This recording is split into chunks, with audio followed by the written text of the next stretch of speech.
Sementara itu, 2 minggu jelang Hari Raya Idul Fitri, harga sejumlah kebutuhan pokok di pasar tradisional Palembang seperti beras, minyak goreng, gula, dan telur terpantau stabil.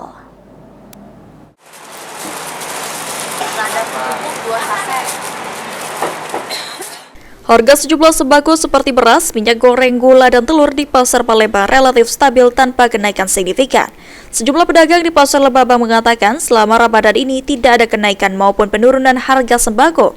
Seperti beras per kilo harganya mencapai Rp12.000 hingga Rp15.000 per kilo tergantung merek. Lalu minyak goreng minyak kita berada di harga Rp17.000 per liternya. Dan telur ayam berada di harga Rp26 hingga Rp28.000 per kilo. Belum mengalami kenaikan Mas, Mbak. Untuk harga sendiri berapa nih Pak? Minyak goreng? Minyak goreng kalau minyak ini kalau jualnya 17-an. Telur ada mengalami kenaikan nggak Pak? Kalau telur rasanya belum. Berarti semua harga sembako stabil, masih stabil, ya. Nggak mengalami kenaikan, penurunan juga berarti Pak? Pak, untuk Pedagang lainnya di Pasar Sepuluh mengatakan untuk sembako juga tidak mengalami kenaikan maupun penurunan harga, sedangkan untuk daya beli masyarakat masih stabil seperti biasa.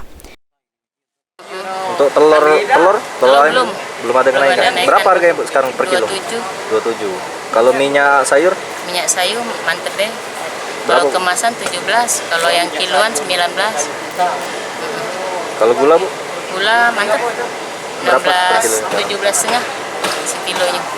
Terlalu naik. Untuk bahan pokok ini pas tahun-tahun kemarin menjelang Ramadan Hamin berapa tuh ada kenaikan nggak? Biasanya kalau ada naikkan paling tidak terlalu, palingan sekitar 1.000-2.000-an paling per kilonya.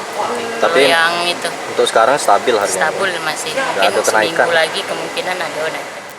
Para pedagang memprediksi lonjakan harga pada sejumlah sembako akan terjadi jelang Hari Raya Idul Fitri. Lutfi, PAL TV.